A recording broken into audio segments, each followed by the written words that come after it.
Good evening, I'm Camden Cohn, and our sports ticker is brought to you by the Nebraska Department of Health and Human Services. Earlier today, Nebraska football special teams coach Ed Foley spoke to the media post-practice.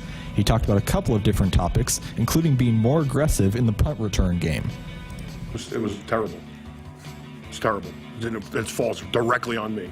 So I needed to do a way better job this year than I did last year with that whole unit from top to bottom. The punt returner is certainly part of that, having the injury situations that we had. Understanding that IGC was the backup last year and then Billy got hurt. So but the way that came down, we got to do a way better job.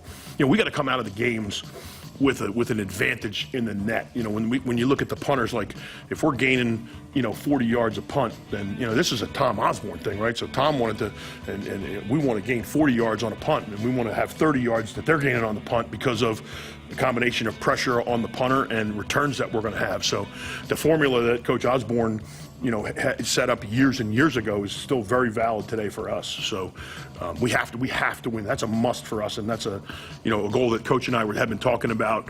We've been talking about it since last December. So we have got to do a better job with that. More from Coach Foley in a little bit. Nebraska soccer forward Sarah Weber was named Big Ten Offensive Player of the Week by the conference today. Weber scored 3 goals in the win over Colorado State on Sunday. It was the 35th hat trick in program history. The summer collegiate baseball season has come to a close. Here are some highlights from the summer for Husker baseball players. Max Butenbach earned All-Star and postseason All-Star recognition in the Northwoods League with the Wilmar Stingers. He hit .395 with 9 home runs and 62 RBIs. Dylan Carey hit .304 with 1 home run and 13 RBIs in the Cape Cod League. Ryan Harrahill was 4-1 with a save and a 3.09 ERA, while punching out 23 in 23 1/3 innings in the Alaska League. And Ty Horn was 1-0 with a 2.20 ERA, but had 39 strikeouts in 32 2/3 innings in the West Coast League. For more information on other players, visit Huskers.com. Our sports ticker is brought to you by the Nebraska Department of Health and Human Services. Call a timeout. If you or someone you know is struggling or in crisis, the 988 Suicide and Crisis Lifeline is there. Call, text, or chat 988. It's free, confidential, and staffed with trained counselors ready to listen and provide support. Hour 1 of Sports Nightly is up next, right here on the Huskers Radio Network. Coming to you live from Memorial Stadium, it's Sports Nightly. All the Huskers, all the time. Sports Nightly is presented to you by the NDOT Highway Safety Office, who remind you to buckle up and put the phone down. Back to throw, a play action look. Heiberg going to take a shot downfield, has a man wide open. Malachi Coleman makes the catch. Touchdown, Nebraska. Back to throw, throws downfield, taking a deep shot down the field, and the ball's intercepted. Picked off by Tommy Hill. Has an INT. He's at the 15 to the 20. Breaks a tackle, skirts to the outside. 25, makes another man miss. Slides his way to the 28-yard line. Tommy Hill's second pick in as many weeks. Shot blocked back and covered. Above the net, shot, Merritt Beeson, kill! Wow! Couple of Huskers had to punch it off the net, and Beeson swings away. We love it in Lincoln. It's 29-10. Heinrich going to step back. Little G belly action. Has a man wide open. It's Jaylen Lloyd. The throw. He makes a catch. 30, 20, 15, 10, 5. Touchdown, Nebraska. Sullivan gets the chest high snap. Stepping up, being pressured. Gets hit and goes down. Huskers get their first sack of the game. Northwestern has given up the most sacks of any team in the conference. The Huskers get one there from Nash. Here come the Razorbacks, bumping over the left. Gillen, she's stopped. Rick Allen, block number 11 for the team 16. They're body bumping in Lincoln. Here are your hosts, Greg Sharpe and Jessica Coody on the Huskers Radio Network. Wonder if they'll do a body bump. A body bump will come out of JB's mouth Saturday night in the red-white scrimmage. My guess is, yeah, I think.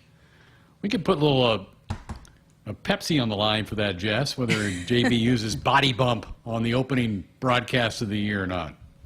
I don't know. You think he'll go in a little bit more laid back for the red-white scrimmage before coming in hot? Yeah, maybe. Maybe he saves that for Kentucky next Tuesday night. How about that? 1 week from tonight, they open the season with the Wildcats, and I know you sat down today with Jalen Reyes. We're going to get some of that on later in the week, but they're excited. I know they are. I know Coach Cook was a little dour in his press gathering yesterday. He said it was an awful scrimmage, that they're not even a top 50 team right now. I'm not buying that. But, yeah, they got to be excited about the season. Yeah, absolutely. And, one of the questions that I did ask Jaylen was, and I think this was a conversation that was just had, the preseason ranking came out number 2, yesterday, right? And yesterday. They talked about it with the team, and he said he thought it was Lindsey Krause that said, hey, even though we might not have been 2 last year, those are the expectations that come along with when you come to Nebraska. You are coming here to compete for national titles, to compete to win the Big Ten. So, yeah, even though it maybe is a little different from the outside world looking in and where this team is at coming off the national championship match, for what these players sign up to come for, or to come as a recruit for when they're from 8th grade on, they're coming in, they know what they're signing up for, and those expectations that come along with that. So even though it is a little bit different feel from last year to this year, it's what this program expects, and it's the expectations that come along when you wear Nebraska across your chest. So I thought that was an interesting point that, it does, for us, it maybe feels a little bit different because we didn't know really what to expect from this team a year ago, and now you got everybody back and you had some really, really good additions with the 2 freshmen and then the transfer portal. And so it maybe has a different feel to us, but not internally, because that's the kind of expectations that you sign up to play for. I would take Nebraska's returning roster compared to Texas. Now, Texas, I'm sure, loaded up in the transfer portal. They usually do. But, hey, preseason rankings, they don't really mean a hill of beans. In a couple of months, go out there and play, and I'm sure John Cook isn't wasting much time thinking about that preseason poll that did come out yesterday. Speaking of numbers and number 2, number 1, we got today the single-digit numbers for the Cornhuskers. 5 new ones. 5 kept theirs from last year. Nash Huntmaker, Isaac Gifford, John Bullock, Deshaun Singleton, and Ty Robinson. And Jess, you pretty well nailed the other 5. I think we were kind of throwing names out the other day. I'm not surprised by any of the 5 new ones, are you?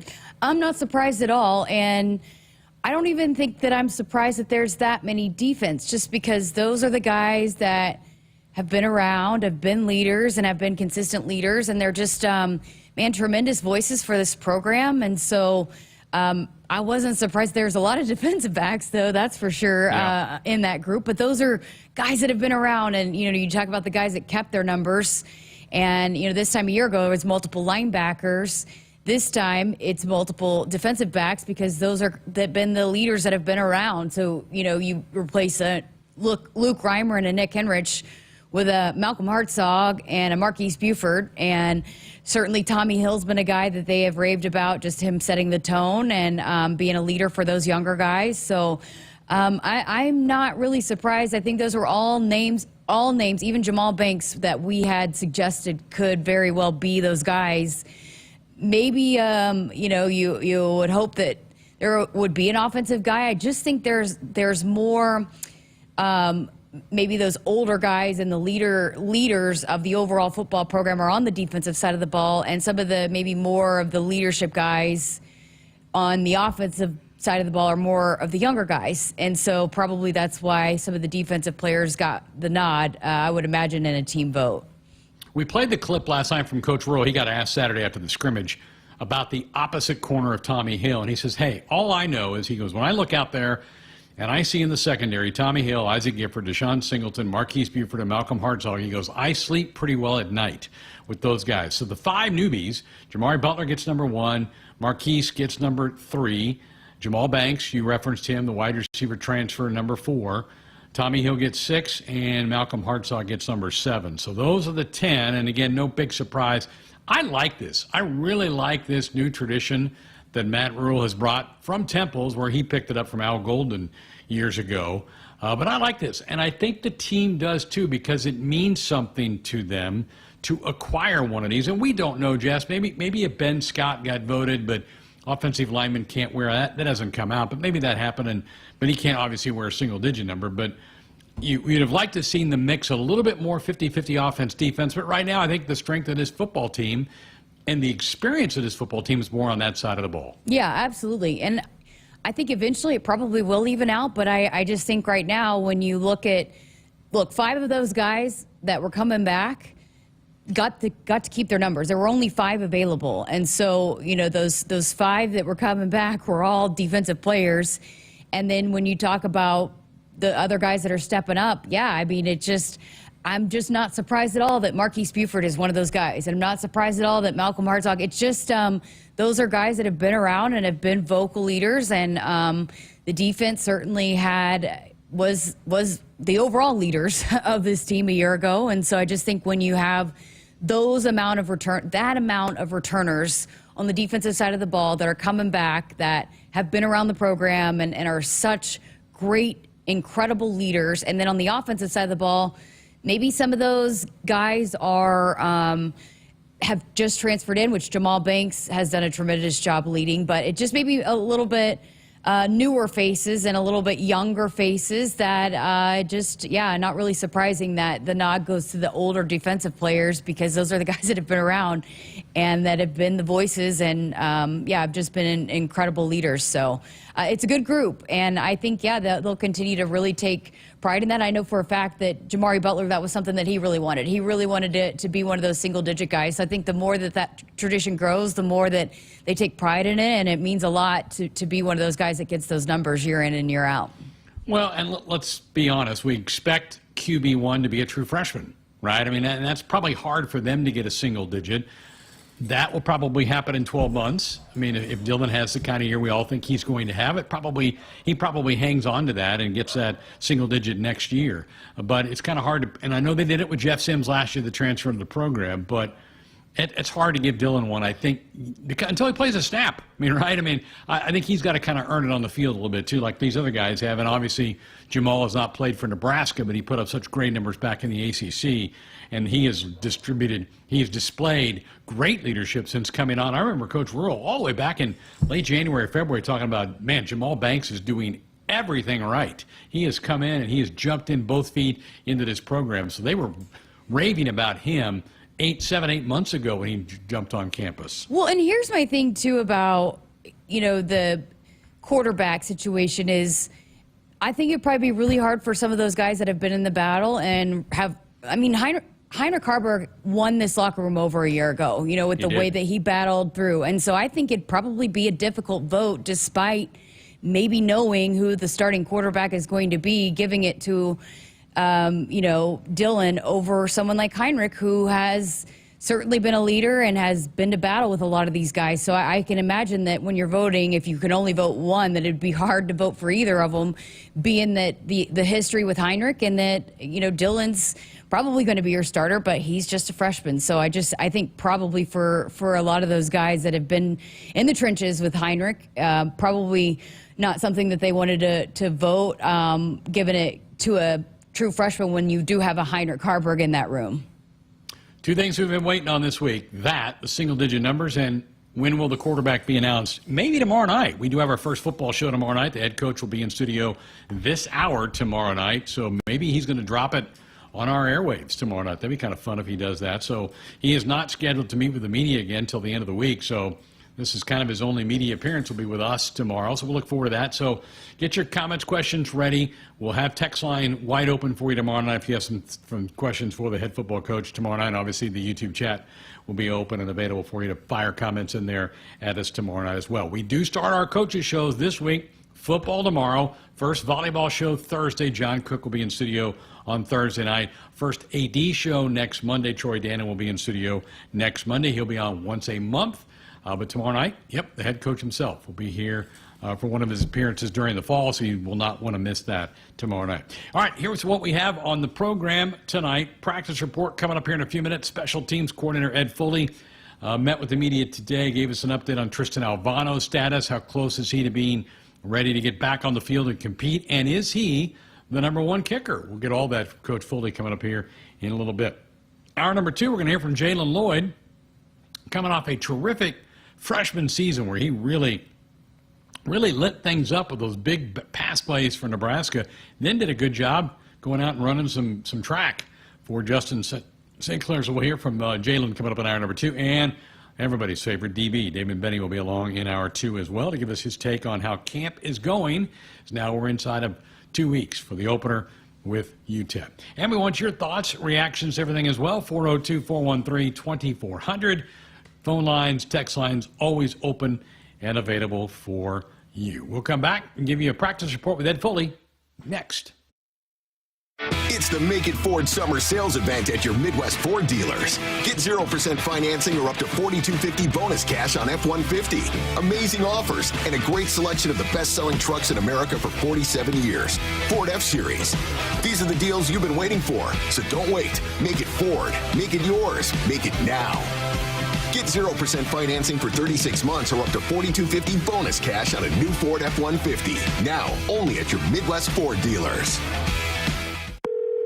Thanks for calling Discover. This is Diego. Hi, Diego. It's Jennifer Coolidge. You know, I just want to say your cashback match makes me feel so special. It really inspired me. That's great. Doubling the cashback you've earned at the end of your first year is what we do. Well, I'm doubling everything now. Double dating, double dipping, double feature, double header, double whammy. You know, basically double or nothing. You earn, we match. Discover Cashback Match. See terms at discover.com/creditcard. Hit us up on the text line. Text 402-413-2400 with your Husker thoughts. It's the Make It Ford Summer Sales Event at your Midwest Ford dealers. Get 0% financing or up to $4,250 bonus cash on F-150. Amazing offers and a great selection of the best-selling trucks in America for 47 years. Ford F-Series. These are the deals you've been waiting for, so don't wait. Make it Ford. Make it yours. Make it now. Get 0% financing for 36 months or up to $4,250 bonus cash on a new Ford F-150. Now, only at your Midwest Ford dealers. When you're in the stands and have the ability to control your irrigation in the field, it's a game-changing moment. Valley is where farming meets end zone efficiency. With AgSense remote irrigation technology, farmers become the MVPs of their fields. Experience real-time, play-by-play action and control that keeps you ahead. Score big with irrigation technology from Valley. It's technology that improves your life and lets you be at the game and in the game. Find your local Valley dealer at valleyirrigation.com. It's time for some Nebraska farm facts. Want to know a fast way to rev up our Nebraska economy while helping the planet? It's right in your tank. When you fill up with clean soy-based biodiesel, you're increasing Nebraska biodiesel production while reducing greenhouse gases by up to 74%. So look for biodiesel where you fill up. It benefits our air, our economy, and our farmers. This message is brought to you by Nebraska soybean farmers, growing opportunity from the ground up. Here in Nebraska, we love our teachers. Blue Cross and Blue Shield of Nebraska is teaming up with Husker Athletics to recognize teachers who help students live their best and healthiest lives. Visit huskers.com/touchdown for teachers today to tell us about your favorite Nebraska educator. Winning teachers get a school day visit from Herbie Husker and a VIP experience at the 2025 Husker football spring game, thanks to their biggest fans at Blue Cross and Blue Shield of Nebraska. Head to huskers.com/touchdown for teachers today. Set, hike. When champions take the field, they come ready to play. TL Irrigation understands the value of momentum. Like a Husker drive, there's no stopping. If you live for farming and football like we do, TL Irrigation has you covered. Check your fields from the game with a remote system, or just enjoy the play knowing our systems are reliable as a sold-out Memorial Stadium. Touchdown! Nebraska born, Nebraska strong. Husker Nation and TL Irrigation are like no other. You expect your home to protect everything you love, but you don't expect the ways water is breaking down your crawl space and damaging your home. Musty smells, sagging floors, mold are just a few signs your crawl space is compromised. But there's one way to get answers to all your concerns. A free home inspection from Groundworks. We put water back in its place. Get your free inspection at groundworks.com. License number C142293. Woodhouse has been a trusted partner in your everyday since 1975. Shop for your next vehicle with the home team at Woodhouse and the official auto dealer of Nebraska Athletics. Greg Sharpe, Jessica Coody with you here on a Tuesday night. Glad to have Jessica back in-house with us here tonight. Earlier today, Ed Foley had the privilege to meet with the Husker media after practice, delivering for us another practice report. It's time for the Nebraska football practice report. Getting out of, boot camp and getting to football is probably exciting for them, but also relief because I know a lot of these guys, the guys that came back, they came back because they want to get to the season. And today, for the second time, I believe, during the fall camp, Ed Foley had a chance to get up in front of the media. The big bombshell when practice opened a few weeks ago was that Tristan Alvano was on the shelf, not part of the 120 when camp began. They anticipated a week or so in that he would be. That is exactly how it has played out. He had some surgery done earlier this summer on a groin issue that he had developed. So, starting off Ed's presser today, he was asked about, give us the progress report on Alvano. Go now at this point. He's not 100%. He's kicking the ball really well. I think he'll make it for the first game. Johnny Holt's kicking the ball really well. So I think between those two, Nico's making a lot of kicks too. But we're going to let that thing play out for another couple days here before we do anything. So, but I would say Tristan's probably 90% right now, but he's really starting to hit the ball. He hit more ball. He kicked balls yesterday, and he hit a larger quantity of balls at full speed. A quantity probably that's really close to, Coach and I being comfortable with, seeing what he can do. Really, testing him with some things next couple days. So, Jess, with his answer there, it's not clear maybe whether it's Tristan's job or not, and that was the follow-up question to Ed. So you're saying you have not yet picked your kicker for the start of the season, and here was his response. It's always a competition to me, and the thing about the kicker is it's quantifiable. So like we can do the percentages. I don't really want to go into those percentages with you right now, but they're close. It's really close, and they're making most of their kicks, which is good. So both guys are making a lot of kicks, but we're going to let that thing kind of take another couple days. Sounds like to me it's a good problem to have if you've got two kickers that are hitting most of their kicks. But I guess maybe a little surprised that it's still this tight of a competition this far into camp, given the belief that they have in Tristan. That means that Nico is really making it a tough decision for this coaching staff to make. And John Holt's also in the mix of this thing as well. The Lincoln Southwest kid that they found in a kicking camp in June. They knew about him, but he came to a kicking camp in June, and he kind of wowed them on that particular day. Okay, enough with just the flat kickers. We're going to move on now to the return game. And Camden played this for you in the ticker about Nebraska was one of the worst teams in the country last year in the punt return game. Now, injuries had a part of that. It got to the point where late in the season, everybody was just waving for fair catches. They weren't even trying to return some of the kicks. I know that drove Ed Foley and the staff crazy. They do not like fair catching the football in the punt return game. So who's kind of got a leg up in that competition right now? We got IGC, as the punt returner, and Jacory's really done a good job in terms of tracking, and we're putting Jacory and Emmett Johnson into situations now where they've got to make decisions with things like poison and doing things down around the goal line, which is a little different. When the ball's down around the goal line, there's different decisions that need to be made. I would say IGC is probably a little bit ahead in terms of the decision making, but I'm personally comfortable, and Coach and I were talking about it, the other day, and just how do we going to manage that, moving forward. But I would not be surprised to see both of those guys, returning punts for us. Both of those top two guys, and Emmett can do it too. All three of those guys really are guys that I think can go in a game and return punts for us. And I think that puts us in a better situation than we were last year. And when Emmett was good last year, but with the situation that we had at running back after that, after that catastrophic week, he wasn't a guy that he was spending a lot of time doing other things. So, I feel good about those guys out there. I like the move to have IGC back there. I think he's obviously a really smart guy and is understanding of the game, and you feel pretty solid being back there. And when the practice that I was back there, I know he was, or that I went to, I know he was back there. So they probably got a lot of confidence in him just being an older guy. And then, boy, we cannot hear Jacory Barney's name enough, right?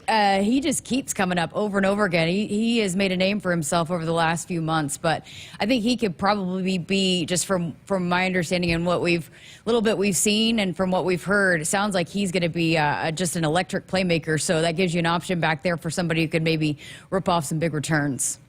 To me, IGC is the safe pick. He's not going to probably fumble one and has the ability, I think, to make a guy miss. But if you want a huge play, again, this is just me. This is amateur me. I think Barney's the guy that could bust a big one and could flip a field, flip a game. You know, if you trust him enough to put him back there to make the catch. You got to make the catch first before you can juke everybody and then move it down the field. But you're right on Barney. He keeps popping up on the offensive side and all the kick returns he does. So he's got a bright, bright future. But I think maybe to start the year, it's IGC that's back there for a bulk of the time. All right, we transition from punt to kickoff return. How's that competition looking like now with about 10 days to go before kickoff? Yeah, you know, the guy that makes things interesting on that is just Ramir Johnson. So Emmett's back there.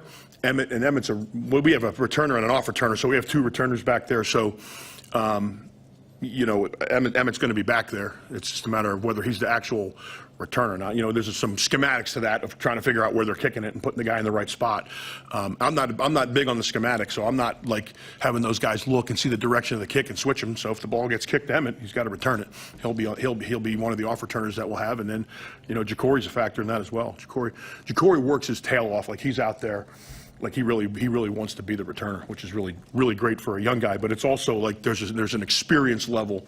You know, we're working on some things just with all of them. But like, put your heels on the goal line, right? And you're not backing up. This is going to be a touchback. Or put your heels here, or put your heel. You know, we're fair catching this one. So those are all conversations that come into it, not just the dynamic ability of the returner. But Ramir Johnson, Jacory, Emmett, those are all guys that you'll see back there they're all doing a good job for us.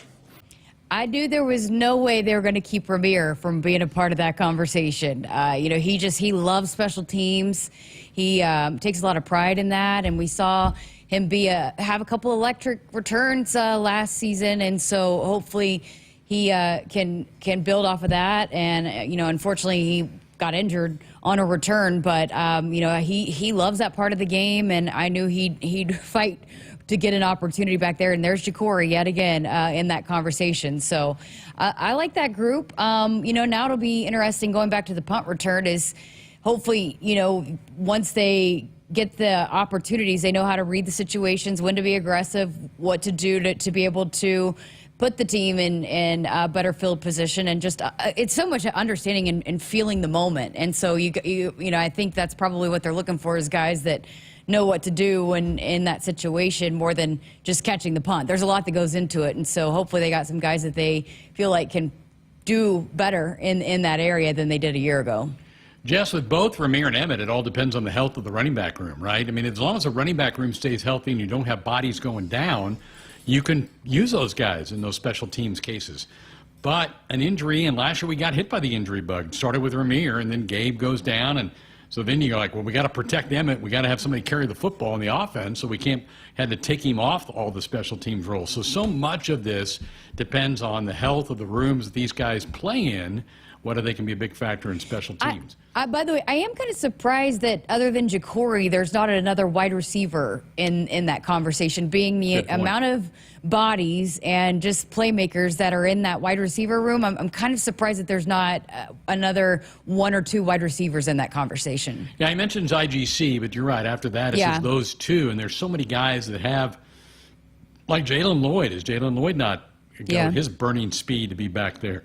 So, but again, we may see different guys rotate through as the season makes its way on. All right, one of the last questions Ed was asked, is there anybody on special teams that has surprised you in camp with their ability, and maybe not so much in the return game, but just doing things right on special teams? And this will be a name that Husker fans, I think, are going to hear over and over and over again.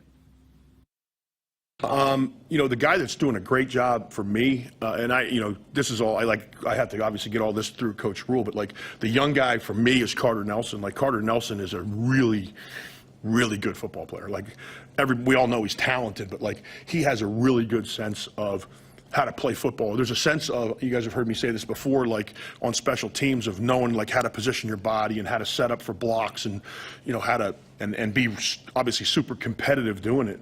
But he's shown to me like a lot of real discipline and really an understanding of, very easy understanding of, you know, what we're trying to do on special teams. So he won't do anything glamorous, you know, early on for us, but you'll see him out there for us. And for us, to play a true freshman tells you a lot about his ability. I've heard his name a few different times. It's, I guess, not super surprising being that he was the #1 recruit in the state of Nebraska a year ago. But again, you just don't know how it's going to translate. And he wasn't here in the spring. And so just goes to show you the talent that he has, that he's been able to really jump out to these coaches and not just on catching the football, but also on special teams as well. But there's a lot of those football guys, those football players, those smart football players that Ed Foley, I know, will rely on heavily in those special teams units to be able to, put them in there and do what they're supposed to do. Because a lot of it is, understanding the situation and doing your job. And I feel like they've got a number of those guys, those football guys that you'll see running out there for special teams units. Well, not only the transition for him from high school football to this, but 8-man high school football. I mean, it's a huge trend. But we had a question last time with somebody text about, do you think Carter redshirts this year? Well, I think that comment right there by Ed, there's no way he's going to redshirt. They're going to find a way, one, to get him on special teams, and I bet he finds a way down the field offensively from that slot position, particularly in enough games to rip the red shirt off of his back. Very, very talented kid, but it was really good, I thought, to hear Ed Foley kind of raving about Carter Nelson. I know he's got a lot of people in the state pulling hard for him to have a really good Husker career. Well, and especially, too, when you think about probably coming in, you're just, and coming in the summer and trying to just learn the offense. And what do I need to do my role for the offense and be a playmaker here? And the fact that he's embraced a role on special teams, I think that speaks volumes about the kind of player that he is, too, and teammate, that he isn't just focused on, hey, I want to catch the football. A lot of times that can be just, hey, let me focus on that. That's what I'm really good at. But the fact that he's been able to make a name for himself in the other areas, I think speaks volumes to, not just his talent, but also his willingness to do whatever he needs to do for a football team. He could be like, maybe I'll wait until I'm one of the #1 targets for an offense. But no, it sounds like he's going to do whatever he can, even if it's just a role on special teams, that, hey, he's making it hard for them to leave him off the field, no matter what the role is for this team. So there you go. There's Ed Foley's comments today, practice report talking about special teams, and still some things up in the air. Obviously, that kicking situation. Will it be Alvano? Will it be Hull? Maybe get an announcement on that later this week. All right, what'd you hear, folks? 402-413-2400. Fire off a call or a text if you've got some questions about what you heard Ed Foley talking about there in the practice report. We got more of the show coming up next. Hi, this is Rex Burkhead, and I'm asking you to donate to the Team Jack Foundation to support childhood brain cancer research. Your contribution fuels the discovery of new treatments, enhancing children's lives and improving survival rates. Childhood brain cancer is a serious issue in Nebraska, where we rank number 7th nationally in incident rates. Every dollar brings us closer to a cure and a brighter future for these brave kids. Make a difference today by visiting teamjackfoundation.org to donate. Go Big Red. You're going to feel a puff of air. Jong's Optometry has set their sights on staffing up. Try the next line. Hey, Kim, can you tell our 2 o'clock we're running 15 behind? Sorry, we're a bit backed up today. He needs an optometric technician to keep an eye on it all.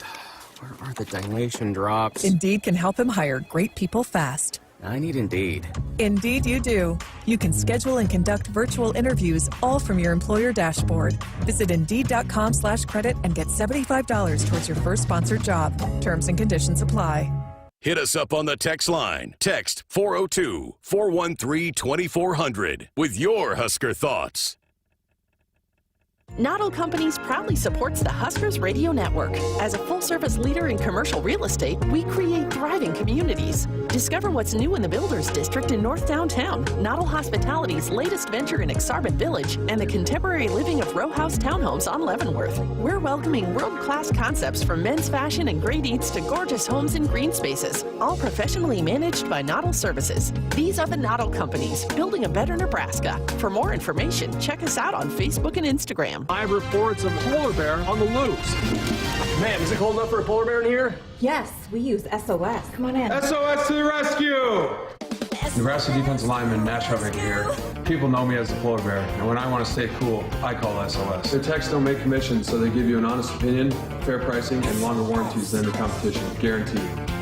Mention the polar bear and get a free 10-year labor warranty on new York equipment. The best warranty you can. Call 402 391-2336. Dear Truckin' Awesome. Want more horsepower in the stable? The Tundra iForce Max is the most powerful Tundra ever. With its electrifying twin-turbo V6, you got everything you need. Saddle up the Tacoma TRD Pro. Its segment-first performance seats are designed to smooth out the shocks when the ride gets bumpy. The Toyota 4Runner is part mean streak, part wild side, and an all-around icon. Check out that signature power rear window, will ya? Yes, sir, Toyota trucks. Find yours at toyota.com. Toyota, let's go places. See your Omaha Metro and Lincoln Toyota dealers. Corwin Toyota of Bellevue, Village Point Toyota of Omaha, Baxter Toyota of La Vista, or Baxter Toyota of Lincoln. Set. Hike. When champions take the field, they come ready to play. TL Irrigation understands the value of momentum. Like a Husker drive, there's no stopping. If you live for farming and football like we do, TL Irrigation has you covered. Check your fields from the game with a remote system, or just enjoy the play, knowing our systems are reliable as a sold-out Memorial Stadium. Touchdown! Nebraska born, Nebraska strong. Husker Nation and TL Irrigation are like no other. Woodhouse Cadillac, where luxury meets performance. Discover the latest Cadillac models designed with cutting-edge technology and unbelievable design. Lease a 2024 Cadillac XT4 Premium Luxury All-Wheel Drive for $559 a month for 39 months, 10,000 miles per year.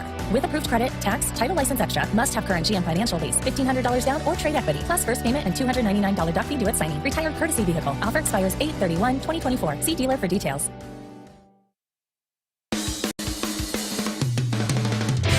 Support childhood brain cancer research by donating to the Team Jack Foundation. Your contribution funds life-saving research for new treatments and offers hope to children and families. Donate today at teamjackfoundation.org.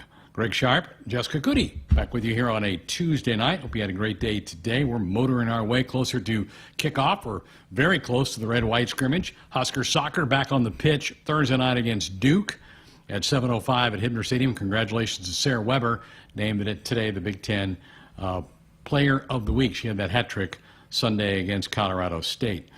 Mike on our text line said, Jessica, they talked about this last night on the show, but what are your thoughts about Colt McCoy joining the NBC broadcast, and he's going to call the Nebraska-Colorado game in a couple of weeks? Boo. I know Nebraska fans have their own perspective on Colt McCoy, and we just talked to Ndamukong Suh, a couple weeks ago. I'm sure Colt will still be running if he runs in. If Ndamukong happens to be here the same day, I'm sure Colt will still be running for his life if he sees him. But obviously, I got a different perspective being at Oklahoma while Colt was playing for the Longhorns. So, yeah, I mean, we're not a fan all around. We're not a fan. No, I think he's a really nice guy, and I think he'll do a good job. We'll see. We'll wait till the first game broadcast to see how he does before I'll let you know. But I'm sure he's got a tremendous amount of respect for Nebraska. So he's got a different perspective in that he played Nebraska and certainly probably has a lot of admiration for this program. But, yeah, I got to hear him call a game first before I can let you know how I feel about it. My guess is he'll be prepared. I think he's the kind of guy that will not just kind of mail it in and show up and try to get by. I think he'll come ready, notes, he'll dig in, he'll watch tape on the two teams' openers. I think he'll probably do a pretty good job. Carol on our text line, Jessica, have you had an opportunity to interview Carter Nelson yet? If so, I missed it. I inquire as a 1959 graduate of Ainsworth High. Again, that is from Carol on our text line. I actually have not had a chance to interview Connor. I've not had Carter. I was looking at the text line. I have not had a chance to interview Carter. I was set to interview him back on signing day, but it didn't work out, and then he hasn't been made available since he's been here. So hopefully we'll get a chance to chat with him at some point, but I have not had a chance yet. We will. We'll get him. He's a true freshman that, again, wasn't here in the winter, wasn't here in the spring, so we've had very few opportunities to do that. But I bet sometime this fall they'll make him available to all of us. John in Omaha on our text line, there was a time when I wasn't very engaged with a conversation about special teams. And when you look at our recent history and how many close games we lost, it is so crucial for each special team. I guess I would classify myself as very cautiously optimistic, really pulling for these kickers to go Big Red. John, you're exactly right. Special teams can make a big difference. You make a big play in special teams, you're more than likely going to win the game. Remember last year, Nebraska blocked that field goal against, I think it was Northwestern, brought it back for a touchdown, and that made the difference in the game. The Huskers won that game, and you do something special like that in teams, it really jacks your percentage of winning the game. So I'm with you 100%, John, and I know our coaches, Jess, feel the same way. Yeah, I mean, they say it's the 3 phases of football: offense, defense, special teams. And, you cannot be bad at one of them and expect to win a lot of football games. You have to have a complete football team on all 3 phases if you want to do what your ultimate goals are for a football team. And so, I know that was an area that they want to make improvements on some of those areas. And then there are phases within the special teams that I know they're really focusing on and want to make improvements. But, yeah, you've got to have special teams units, and Searles talks about it all the time on the podcast every week. It seems like it's one of the big keys every single week, especially in those weather games. And Coach Rule has alluded to that, about how it changed his perspective on coaching in certain situations because of the weather. So you've got to be good in that area if you want to win the amount of games that you want to win. You could maybe get by and win a few games with just 2, being good at 2 out of the 3, but to win the amount of games that I know this football program is striving to win, you've got to be good at all 3. Doug in Norfolk said, I never saw Carter Nelson play football, but from what I've read, he played about every skill position, including quarterback. He did. He was in that 8-man formation. They got him the ball pretty much every snap, and why wouldn't you? You've got this amazing athlete playing 8-man football. You try to get them to touch it every time, and he did. He played a little bit of everything in his high school days, and I'm glad to hear that it's going well for him. I'm glad to hear the transition has not been too big of a jump. That's a worry when you're trying to evaluate a guy playing a different level of football, even an 8-man level. How does that translate to the 11-man and all the bigger people on the field? So that was really good to hear from Ed Foley today. Doug, appreciate the text. Keep them coming, folks. 402-413-2400. I know Pete in Westport was on hold during the break. Pete, call us back. Love to get you on the air tonight. Greg, by the way, what's that? How many players in college football have the kind of high school stats that Carter Nelson have? I mean, it's not just it's catching the football, it's running the football, and it's also passing the football. He also had crazy passing numbers. He was the quarterback sometimes, and then he also played on defense. And I know he's a heck of a basketball player too, but I don't know if very many people can come in and have the kind of stats that Carter had. I mean, it was when we were doing that signing day stuff, when we have a full show and we're getting the full breakdown, and it's just like, you look at his stats, it's just crazy to see, hey, he had like 1,000 rushing yards, 1,000 receiving yards, and over 600 passing yards, just pretty crazy. Mind-boggling. It's kind of fantasy football-like stuff from Carter. So certainly glad he's a Cornhusker. And it was a battle to get him. Georgia was in on him, and that should have told you something, right? That Georgia was making all the trips back to middle Nebraska to recruit this young man. So, yeah, that gave you a pretty good feel. This guy is special. And it's starting to look like that's the case here as well. Woodhouse has been a trusted partner in your everyday since 1975. Shop for your next vehicle with the home team at Woodhouse and the official auto dealer of Nebraska Athletics. Keep those texts coming. Phone lines also open. Pete, call us back, 402-413-2400. We're back to wrap up hour 1 next. In the heartland, where ambition thrives, there are those who are made and those who are made for more. Just like the Huskers on game day, Kloss, a leading producer of ag equipment, unleashes the power of ambition in the field. Discover why our cutting-edge machinery and unwavering support aren't just a promise, they're a commitment to your success. Because at Kloss, we know you are made for more. Visit your Kloss dealer or CLAAS.com. On game day, every play counts. Now imagine having the same level of control in your field. Valley is where farming meets end zone efficiency. With AgSense remote irrigation technology, farmers become the MVPs of their fields. Real-time, play-by-play control means you're always ahead of the game.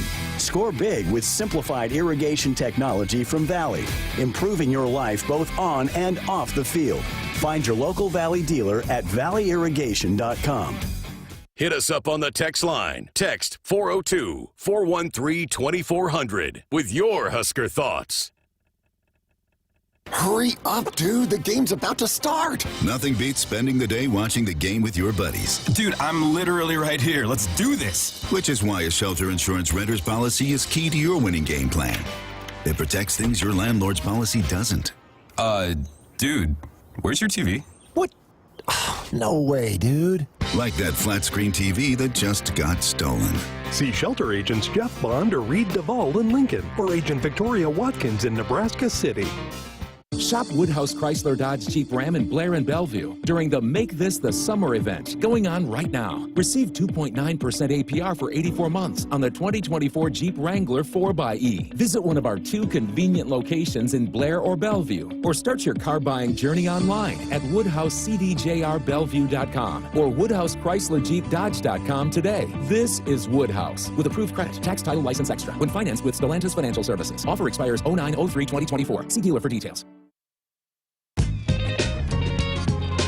Our Huskers Radio Network Broadcast Center, sponsored by Akrs. They're the Midwest's premier John Deere dealer, supplying the equipment and service to advance agriculture and much more. Akrs solutions for every field. Greg Sharpe, Jessica Coody back with you. Final segment of Hour 1 of Sports Highlight here on a Tuesday night. From the bizarro, but probably about to become a norm, world of college football, Oklahoma State announced today that the Cowboys are going to sport QR codes on the back of their helmets that will link to a donation page for the school's NIL fund. They're believed to be the first team in college football to do this, but I guarantee you they won't be the last. I don't know how you're going to spot those codes from the stands. I guess you could get your phone out and try to zoom in, but trying to hit a moving target, that's not going to be easy, is it? My guess is probably just the ones, the fans that are closer to the field probably have that opportunity. I don't know how you're going to be able to zoom in from if you're sitting up high in the stadium. And then there are times that maybe they're standing around, you can do that. But yeah, that was interesting. I saw that today, and I saw one guy had photoshopped it and said, hey, $50 if you go for it on 4th down, $100 if you punt, or something like that. So look, they're finding every way. We continue to hear these different ways of trying to raise that revenue. And, like you said, some of these different things that are happening, they might be the first, but they definitely won't be the last. So probably a few people will copy that idea. Oklahoma State is saying they know that it's going to be hard from the stands. They hope more people watching the games on TV can clip it. That, to me, would be... I have a hard enough time when it's on a stationary table in a bar or restaurant to get the code snapped. I can't imagine even holding it up to my TV to get it off of a tiny little helmet decal, but maybe it'll work for them. I don't know. Yeah, we'll see. It'll be fascinating to see how much they raise in that first game and if it works. But, yeah, I mean, probably people closer to can. But, yeah, because there are a lot of times that they show close-ups of guys on the TV camera broadcast. You could just pause your wherever you're at and then zoom in and get it there. So we'll see. We'll see if it works. And again, I bet they're not the last. I bet other schools follow suit with the same, particularly if it works. Particularly if Oklahoma State comes back after week 1 and goes, yeah, we did $50K or $25,000 or whatever. You probably see other schools jump on this moving forward. So strange times, but again, like I said, we're in a different era right now of all these things. Sam in Omaha said, doesn't Oklahoma State have a huge donor family, or am I wrong? Well, that was Boone Pickens, Sam, but he passed away 7-8 years ago, and so I don't know that his family is continuing the funding of Oklahoma State. Jess, you might know better than I. I don't know if the family is still continuing to fund Oklahoma State. Boone did. Boone was a huge backer of the Cowboys. Yeah, and I don't know if there's maybe like a trust that continued on after he passed away that continues to give back, but yeah, he was definitely the one. I mean, the stadium was named after him. It was T. Boone Pickens Stadium. So, he was a massive donor. But I actually do not know if the family have a trust that continues to give back. I would imagine so, just because I think they're pretty tied into Oklahoma State. I'd imagine there's some sort of revenue coming in from the Pickens family, but I can't say for sure how big that is. But yeah, he's a big time name around Oklahoma State and Stillwater. Big oil man that did write a lot of big checks for the Oklahoma State Athletic Department. But yeah, he did passed away a few years back. And you're right, it's Boone Pickens Stadium, it's there for a reason. He put his name up on that football stadium in Stillwater. I think they're going to be pretty good. I haven't dove a lot into them, but they played for the Big 12 championship game last year against Texas.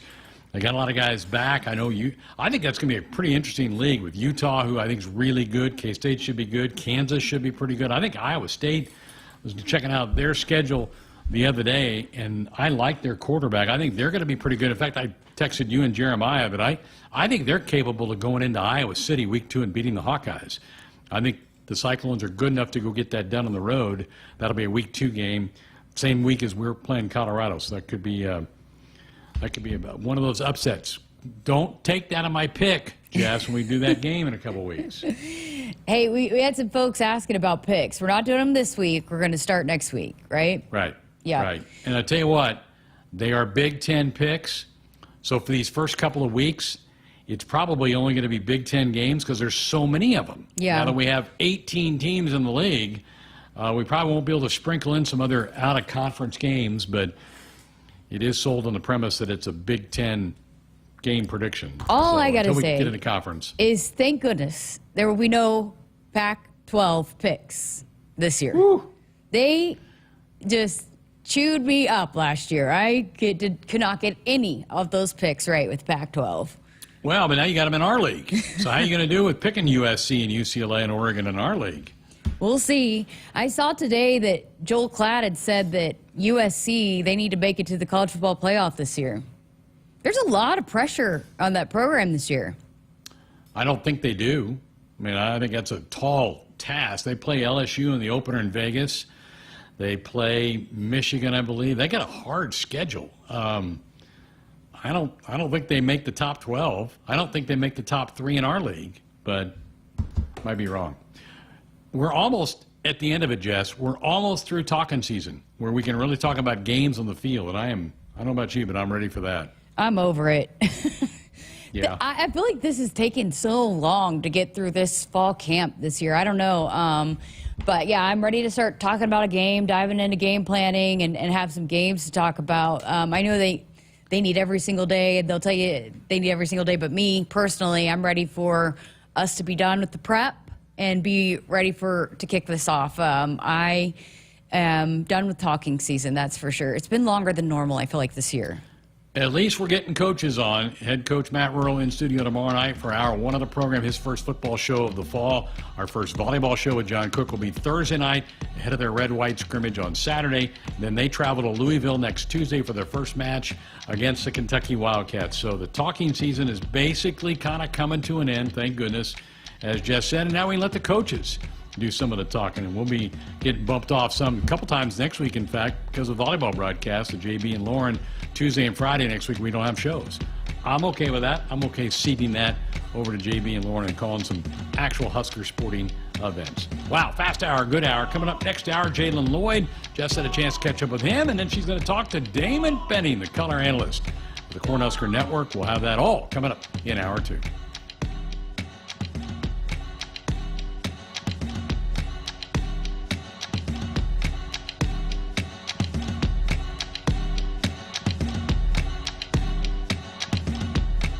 Hit us up on the text line. Text 402-413-2400 with your Husker thoughts. If you're driven by an adventurous heart, you're in luck. The 2024 Subaru Outback shares your spirit. It will take you as far as you want to explore with standard symmetrical all-wheel drive and up to 9.5 inches of ground clearance. Plus, 96% of Outback vehicles sold in the last 10 years are still on the road today. The 2024 Subaru Outback.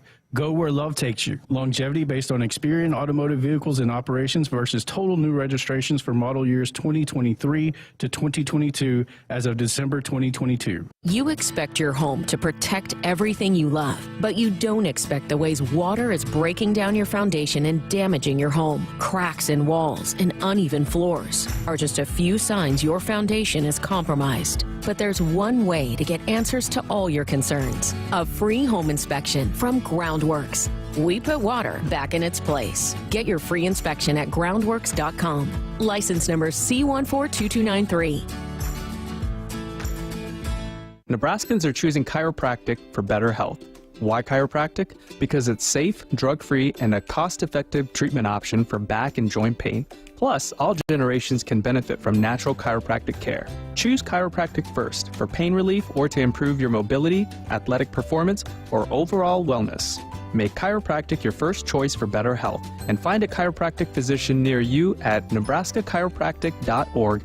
Get your life back with chiropractic. At Woodhouse Chevy, we believe in the power of performance. Whether it's an adventure with the family or tackling the toughest jobs, Woodhouse Chevy has you covered. Woodhouse Chevy offers many models to choose from and amazing features like wireless Apple CarPlay, lane keep assist with lane departure warning, front pedestrian braking, and so much more. Woodhouse Chevy brings you 2 convenient locations in Omaha and Missouri Valley. Together, let's drive with Woodhouse Chevy.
Good evening.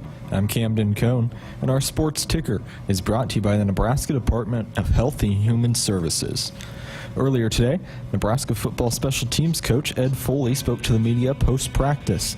He talked about a couple of different topics, including being more aggressive in the punt return game. It was terrible. It's terrible. It falls directly on me. So I needed to do a way better job this year than I did last year with that whole unit from top to bottom. The punt return is certainly part of that. You know, having the injury situations that we had. You know, understanding that IGC was the backup last year, and then Billy got hurt. So I'm not, but the way that came down, you know, we got to do a way better job.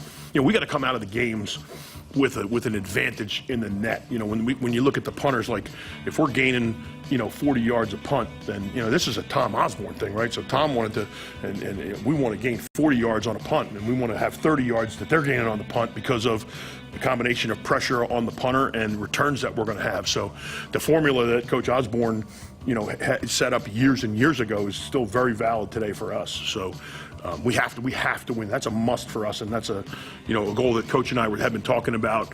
You know, we've been talking about it since last December. So we have got to do a better job of that. Nebraska soccer forward Sarah Weber was named Big Ten Offensive Player of the Week by the conference today. Weber scored 3 goals in the win over Colorado State on Sunday. It was the 35th hat trick in program history. The summer collegiate baseball season has come to a close. Here are some highlights from the summer for Husker baseball players. Max Butenbach earned All-Star and postseason All-Star recognition in the Northwoods League with the Wilmar Stingers. He hit .395 with 9 home runs and 62 RBIs. Dylan Carey hit .304 with 1 home run and 13 RBIs in the Cape Cod League. Ryan Harahill was 4-1 with a save and a 3.09 ERA while punching out 23 in 23 1/3 innings in the Alaska League. And Ty Horn was 1-0 with a 2.20 ERA, but had 39 strikeouts in 32 2/3 innings in the West Coast League. For more information on other players, visit Huskers.com. Our sports ticker is brought to you by the Nebraska Department of Health and Human Services. Call a timeout. If you or someone you know is struggling or in crisis, the 988 Suicide and Crisis Lifeline is there. Call, text, or chat 988. It's free, confidential, and staffed with trained counselors ready to listen and provide support. Hour 2 of Sports Nightly is up next, right here on the Huskers Radio Network. Coming to you live from Memorial Stadium, it's Sports Nightly. All the Huskers, all the time. Sports Nightly is presented to you by the NDOT Highway Safety Office, who remind you to buckle up and put the phone down. Back to throw, a play action look. Heiberg going to take a shot downfield, has a man wide open. Malachi Coleman makes the catch. Touchdown, Nebraska. Back to throw, throws downfield, taking a deep shot down the field, and the ball's intercepted. Picked off by Tommy Hill. Has an INT. He's at the 15 to the 20. Breaks a tackle, skirts to the outside. 25, makes another man miss. Slides his way to the 28-yard line. Tommy Hill's second pick in his many weeks. Shot blocked back and covered. Above the net, shot, Merritt Beeson, kill! Wow! Couple of Huskers had to punch it off the net, and Beeson swings away. They love it in Lincoln. It's 29-10. Heinrich going to step back. Little G belly action. Has a man wide open. It's Jaylen Lloyd. The throw. He makes a catch. 30, 20, 15, 10, 5. Touchdown, Nebraska. Sullivan gets the chest high snap. Stepping up, being pressured. Gets hit and goes down. Huskers get their first sack of the game. Northwestern has given up the most sacks of any team in the conference. The Huskers get one there from Nash. Here come the Razorbacks, bumping over the left. Gillen, she's stopped. Rick Allen, block number 11 for the team 16. They're body bumping in Lincoln. Here are your hosts, Greg Sharpe and Jessica Coody on the Huskers Radio Network. And we begin this hour with some breaking news. Boy, I wish I had a sounder for this one. Jess, are you sitting down? Yeah, I guess you are probably sitting down. I'm sitting. Jennifer Lopez has filed for divorce from Ben Affleck. What? No way. Lasted 2 years. Wow.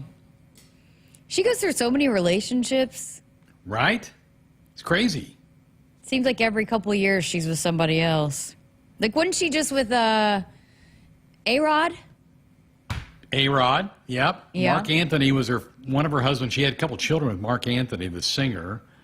Affleck and her were, so in love 20 years ago, and then it didn't work for whatever reason, and they get back together, get married. 2 years. I'm not sure I can continue tonight. Wow.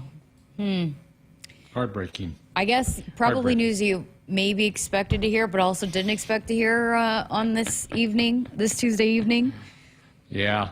I think I'll be all right. Big hour coming up. Jaylen Lloyd, Stop Jessica had a chance to grab him after practice the other day. Hear from the little speedster from Omaha, who had a heck of a freshman year for Nebraska, and I think we'll be in for more big plays for this Cornhusker offense coming up here in 2024. Also, Damon Benning stops by to give us his thoughts about camp and how things are been going as we get closer to the end of the season. Art in Los Angeles on our text line said, Greg, the QR codes are going to be everywhere. Even some public restrooms are going to have them on the door. You have to pay to use it. Can't use the bathroom if power goes out or you don't have a phone. I think technology is going to backfire with all this going cashless and using QR codes and everything. It's not going to work out that well. Go Big Red. And I know there's still some Husker fans that have some heartburn about the cashless approach to Memorial Stadium, although I'm told now you can go buy, when you first get to the stadium, they're going to have a couple of little areas you can go buy a little credit card for like $25 for your concessions to use the rest of the day. So there'll be a machine that can exchange your cash for a card that you can use at the concession stand. So I know they're trying to make this work. I guess I'm a little surprised, and I said this a couple weeks ago when the announcement came out, that it's causing that big of an issue. Yeah, and I mean, Troy Danon's going to be here next week, right? So he could probably address a few of those questions as well. But yeah, they're trying to make it as easy as possible as they make this transition. But, like we've said before, a lot of sporting venues have gone to this. And so hopefully it will be an easy transition, and some of those questions that people have will be answered coming up. Yeah. Got Troy Monday night, first AD show of the year. Tomorrow night, Matt Rule in Studio 4 an hour as well. Well, a couple days ago, Jessica had a chance to catch up with Jaylen Lloyd. He had a tremendous freshman year for the Cornhuskers, probably played a bigger role than the coaches thought he might, and that was because of injuries to that wide receiver core. So here's Jessica's conversation with Jaylen. Here with Jaylen Lloyd. All right, well, how's camp going for you? I know you've been a little banged up, but how you feeling? How's it going for you? I feel good to be back out there playing football with the guys. Everybody's having fun. The receiver group is doing amazing. We love the quarterbacks. Everybody's just having fun on offense right now. Okay, how do you feel different this fall camp compared to where you were a year ago?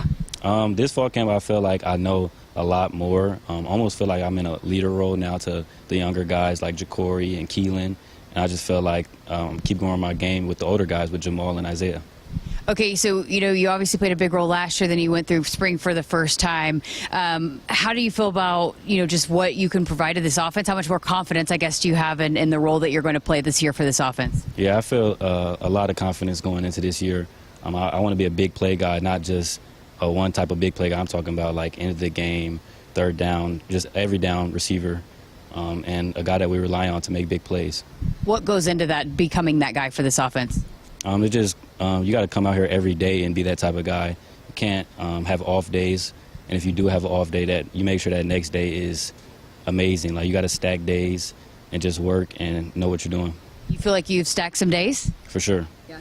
Overall, just the wide receiver group, you've mentioned a few of them, but how has the competition been, and how explosive you feel like the group can be for this offense? Yeah, I think the receiver room is really fun this year. We're super competitive. We can do almost anything. We got like big guys like Malachi, Isaiah, and Jamal who can take it off your head. We got speed, me and Jacory.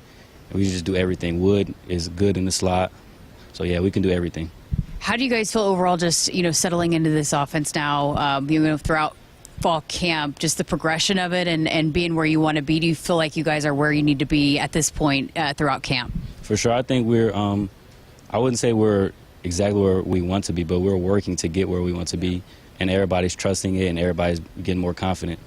I know the turnovers have been a big emphasis, and I know it's probably been probably the number one question that the offense gets asked, but how has that progressed throughout fall camp and just taking better care of the football for this football team? Yeah, I think it's getting better.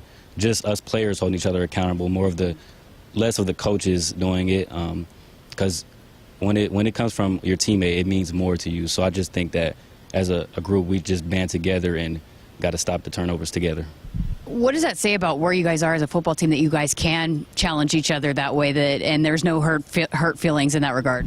I just think we're a group that wants to win, and you know what you need to do to win. So if your brother is telling you, do this, and you'll know, like, that's what it takes to win, I'm going to have to do that. Okay, so what are some of the things that you're focusing on throughout these next couple of weeks to, again, be able to come out of the gate running come kickoff?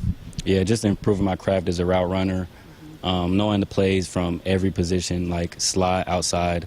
I want to be every down receiver. And I know a lot of people want to know about the quarterbacks overall as a group. I know that they're battling it out, but you feel good about them being able to get the ball in the playmakers' hands like yourself? Yes, sir. Yes, ma'am. Awesome. Appreciate your time. Thank you so much. Thank you. I can't wait to see how he comes out and builds off of what he did last year. He's just absolutely electric, and putting on the weight and balancing that, and how that's going to come to fruition for him. But always good to have a speedster that can outrun everybody on the field, right? So he had some good opportunities last year, so we'll see how that comes to fruition. And especially being, I know he missed a few practices, was a little banged up, but yeah, I don't know how they're going to go about figuring out which guys they're going to incorporate in some of these play calls and scheming around so much talent and depth in that wide receiver room and the tight end room. There's a lot of different options that they're going to have to throw the ball to. I was thinking about that during the interview. I was like, okay, if I had to pick who I think is going to lead this team in receptions, I don't know who I would lean toward. Maybe Jamal, but I could see it being one of about 5 different guys, and I would throw Fedoni into that ring as well. He might lead this team in receptions from that tight end spot, but that's hard to do, right? I mean, there are so many options for this team. Jaylen Lloyd could maybe lead in yards, but not receptions. Yeah. You know what I mean? Because he rips off those huge chunk plays that we saw last year. I mean, he was tied in the Big Ten for touchdowns plus 50 yards, something like that. So he's more of your big chunk guy, chunk play guy, and then you've got the other guys that might be targeted a little bit more than him. But who knows? I don't know. Like you said, there's 5 of them. Isaiah Nayer could be one of those guys in that conversation. You mentioned Fedoni. I mean, I think Nate Borkacher's become a safety blanket for these quarterbacks. He is a guy I know they trust throwing the ball to, too. Now, I don't think he'd be one of the guys that leads in receiving, but I think he'll get a lot more targets than he did a year ago. So, yeah, I don't know. We'll have to circle back. And, after the first game, I think it might be one of those conversations where last year we were going back to with the Nebraska men's basketball team, where it was like a different leading scorer every night. It very well could be a different leading receiver every game. I think you're right. Just depending on the matchup and how it works out. Because, I go back to Jaylen Lloyd a year ago. They saw something that they could take advantage of. I believe it was in the Iowa game. No, maybe not the Iowa game, but maybe the Purdue game. Which one was the game that he ripped off the first really big touchdown? They saw maybe a part of the defense that they could exploit with Jaylen Lloyd in particular, that maybe there's some matchups that work better for him than they do some of the other wide receivers, and vice versa, that, who knows? It might be a matchup deal from week to week on who could be the guy. Yeah, I think that's exactly what it's going to be. And, let's also give a little pub and praise to Garrett McGuire. I think, a lot of people question that hire by Matt Rule, young guy, but I think he's quietly become a very valuable member of the staff. All those receivers speak glowingly of him, and also I think we've seen his value on the recruiting trail as well. Yeah, and, all the receivers that I talked to, too, because Garrett is such an offensive genius, and I've heard that so many times that they describe him, just the offensive mind, just the football mind that he has, just off the charts.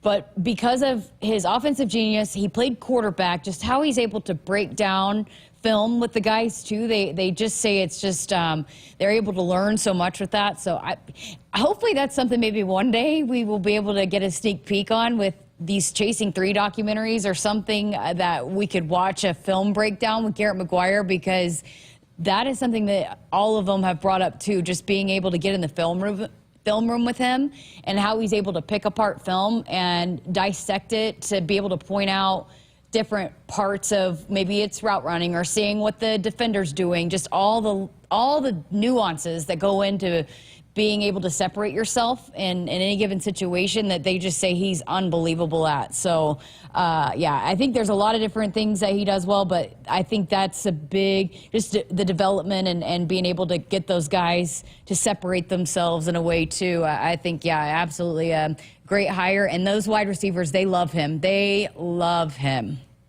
Sure do. Yeah, I think he's a coaching star in the making. I think he'll probably be a head coach someday, just like his dad down there at Texas Tech. All right, tomorrow night, head football coach Matt Rural in studio, hour number 1, our first football coaches show of the year, our first volleyball show, then the following night at 6 o'clock with John Cook. He and John Bader will take you through that hour of the program. Well, okay, when we come back, Damon Benning's going to join the program. Jessica caught up with him earlier today. We'll have that conversation next. Experience the difference and save more when you shop at one of our 3 convenient Woodhouse Ford locations. And right now, it's more affordable than ever to get behind the wheel of a new vehicle when you visit a Woodhouse Ford dealership. Lease a 2024 Ford Escape Active for $279 a month for 48 months, 7,500 miles per year. With approved credit, security deposit waived, first payment, and $299 doc fee due at signing. Vehicle is a retired courtesy loaner. Stock number FC240429. Offer expires 9/2/24. See dealer for details. Need parts fast? O'Reilly Auto Parts has fast. Need them now? We've got now. No matter what you need, we have thousands of professional parts people doing their part to make sure you have it. We're O'Reilly Fast. Just one part that makes O'Reilly stand apart. The professional parts people. O'Reilly Auto Parts. Hit us up on the text line. Text 402-413-2400 with your Husker thoughts. When you're in the stands and have the ability to control your irrigation in the field, it's a game-changing moment. Valley is where farming meets end zone efficiency. With AgSense remote irrigation technology, farmers become the MVPs of their fields. Experience real-time, play-by-play action and control that keeps you ahead. Score big with irrigation technology from Valley. It's technology that improves your life and lets you be at the game and in the game. Find your local Valley dealer at valleyirrigation.com. Get ready again for some Nebraska farm facts. When there's work to be done, Nebraska soybeans are on the job in many of your everyday products. In fact, Nebraska soybeans are hard at work in Goodyear tires, Ford cars and trucks, Skechers shoes, asphalt, fuels, lubricants, name brand paints and stains, and more. Soybeans are an innovative replacement for petroleum, leading to more sustainable products all over the world. This message is brought to you by Nebraska soybean farmers, growing opportunity from the ground up. Set, hike. When champions take the field, they come ready to play. TL Irrigation understands the value of momentum. Like a Husker drive, there's no stopping. If you live for farming and football like we do, TL Irrigation has you covered. Check your fields from the game with a remote system, or just enjoy the play knowing our systems are reliable as a sold-out Memorial Stadium. Touchdown! Nebraska born, Nebraska strong. Husker Nation and TL Irrigation are like no other. Pickup truck, sports car, motorcycle, minivan, townhouse, 2-story, farmhouse, fixer-upper. What you drive and where you live is different for everyone, so it's important to have insurance that fits your needs and is just right for you. At Shelter Insurance, we understand that, which is why our agents help you design a comprehensive auto, home, and life insurance plan. Insurance that fits just right. See Shelter Agent Mike Shepard or Craig Kerr in Lincoln, or Agent Jeff Martinez in Omaha today. Here in Nebraska, we love our teachers. Blue Cross and Blue Shield of Nebraska is teaming up with Husker Athletics to recognize teachers who help students live their best and healthiest lives. Visit huskers.com/touchdown for teachers today to tell us about your favorite Nebraska educator. Winning teachers get a school day visit from Herbie Husker and a VIP experience at the 2025 Husker football spring game, thanks to their biggest fans at Blue Cross and Blue Shield of Nebraska. Head to huskers.com/touchdown for teachers today. It's the Make It Ford Summer Sales Event at your Midwest Ford dealers. Get 0% financing or up to $4,250 bonus cash on F-150. Amazing offers and a great selection of the best-selling trucks in America for 47 years. Ford F-Series. These are the deals you've been waiting for, so don't wait. Make it Ford. Make it yours. Make it now. Get 0% financing for 36 months or up to $4,250 bonus cash on a new Ford F-150. Now, only at your Midwest Ford dealers. Welcome back inside our Huskers Radio Network Broadcast Center, which is sponsored by Akrs, the Midwest premier John Deere dealer, supplying the equipment and service to advance agriculture and much more. Akrs, solutions for every field. Welcome back to Sports Nightly. I'm Jessica Coody, and we welcome in our analyst for the Huskers Radio Network broadcast of Husker football, Damon Benning. Damon, we are now the week before game week, and I don't know about you, but I am so over talking season. I am ready for game week. This has been about the most I've been ready to be moving on to a game week, I think, in my entire career. Yeah, it didn't help, right? Because camp started a couple of days earlier than normal, and it's just like, you know, we have the chasing threes, and then the analyzing, then the scrutinizing, then the new coaching hires, and then more talking, and then, you know, the quarterback situation. You're right. It's been the perfect storm to feel like, man, this can't get here soon enough when you combine all the ingredients that we've had in the offseason. Okay, before we dive into a lot of the stuff that's going on around camp right now, you know, it seems like every week, almost every day, there's a new preseason watch list that comes out, and there's a lot of Huskers on a lot of these preseason lists. I know it doesn't matter what happens before the season, but what do you make of that, hey, that you're having more and more guys that are part of these lists to start the season? It's got to say something about the talent that you've been able to build on this program, right? Yeah, and then the quick development, right? I mean, the roster was flipped pretty early on. He did it and kind of maintained the core of guys that had been recruited. So how he pulled that off in a year, it's hard to explain. But what it is it's a testament to having a game plan and sticking to it, right? The crux of that roster has to be made up of high school guys. When he first got there, he had to turn it over a little bit and make some necessary changes, and he's had 2 big recruiting classes. That, along with how this staff is developed, I think is a testament to why you're seeing some of the watch list. He gets a lot of the benefit of the doubt just because of where he's been and what he's done when it comes to development. And now Nebraska's kind of knocking on the door of potentially being relevant again. They've been brought up a ton during offseason. A couple people's dark horses. We saw the odds in the college football playoffs kind of shift dramatically. And I think if Nebraska wants to be the type of team that they're capable of being, then you have to have some guys that are in the hunt for postseason honors. You know how it goes. To the victor oftentimes goes the spoils, but you need a good starting off point to get some of those postseason accolades. So they're off to a good start with kind of some notoriety. Now they just got to go and handle their business on the field. Okay, let's go back to Coach Rule's press conference on Saturday. He met with the media following the scrimmage. And first of all, just heartbreaking news. You and I both just huge fans of Jaylen Lloyd. Just really devastating for him, everything that he's been through. It sounded like he was really settling in there at linebacker. But your reaction to Jaylen Lloyd and that news and how he will handle it moving forward? Yeah, that was tough. It's like some of the bad news that he's had to break here on the handful of the last 3 or 4 weekends have been about guys that I'm exceptionally close to, right? First it was Teddy, and now it's Jaylen. And you feel for any player that's having to go through that. But these guys, it's repeat stuff.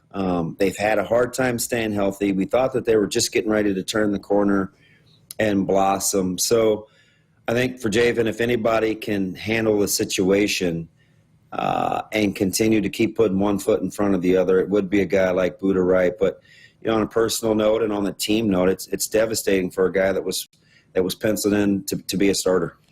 It sounds like, though, despite that and as big of a role as he was expected to play, that they feel pretty good about the depth there that they've been able to build at inside linebacker. Yeah, remember a year ago, we're in Minneapolis, and they announced a couple guys that aren't playing inside, and we're like, oh, no, what are they going to do, right? And we didn't know how to even pronounce Bear's name before he started making plays a year ago. You get John Bullock back. We've heard a ton about Shavers. It's just kind of that next man up mentality. And I think for this team, and in particular Coach Dvorak, who's, as you know, right, my 2024 coaching man crush. I think he'll be up to the test. He's done it. We had more concerns probably last year going in, right? I mean, Nick wasn't healthy. Reimer, we're thinking, okay, gosh, he just got a chance to go to Big Ten Media Days. We in, we out? Like, where's the development? So I get it with the questions in terms of body types, but Coach Dvorak's proven he's up to the task. Okay, so did you go to the scrimmage on Saturday? We're not allowed, right? Okay. I mean, I'm a player, I'm media, I'm a dad, former player, and those are all the things. I don't know if you heard all the craze, but those are the things that he's trying to keep out in terms of distractions at practice. But that being said, though, that being said, how did you get a sense for how they felt about how the scrimmage went the second time around? Yeah, I think you could kind of tell in the vibe of the pressers, right? The two different ones between the first close scrimmage and the second one. And, I think he's so authentic, he's going to tell you what you need to know if you just listen. So I thought he was very direct. He liked a lot of the flashes that the offense showed, which seemed to be in stark contrast to a week ago, right? A couple of long sustained drives. And he talked about, what happened once they got inside the money zone with some self-inflicted stuff. And he compared that versus the second group and kind of turning the ball over a little bit, what they're looking for guys that want to ascend up the depth chart, challenging the coaches to move guys around and go with the guys that they can trust and shake up the depth chart that way. So I felt like, he even addresses special teams. He's happy with the depth and the options that he has with place kicking and punting. So if you take him at his word, which I do wholeheartedly, then I think the scrimmage all in all. And we heard Coach Satterfield, right? He said it was a lot cleaner than what he was accustomed to. So if we're taking them at their word, then I think they have to be encouraged as they move into this next phase, which will start to be UTEP prep here pretty soon. Okay, ideally at this point, with where both sides of the football are at, and in a scrimmage, but then they also compete. They go live and practice almost every single day. Right. Where do you hope that the matchups are offense, defense? At this point, do you hope it's 50-50? Is there one side of the ball that should be a little bit ahead? You laugh because the defensive coordinator is never going to be happy when they give up big plays. Offensive coordinator is not going to be happy if they don't score. So how do you balance it overall as a football team where you hope you are at when you're competing going ones versus ones at this point? Yeah, that's a really good question. And I think having done this a while, what you're looking for is controlling the controllables. So if you're a defensive coordinator, right, you want tackling in space. You want to get lined up correctly. You want competitive position groups. If you're on offense, situational, you want to be able to handle pass rushing. You want to be able to at least neutralize or break even with some 1v1s in individual O-line, D-line play. You want to keep the ball unnecessarily off the carpet. And as a staff, like for instance, like how do you know if it's a turnover versus a takeaway?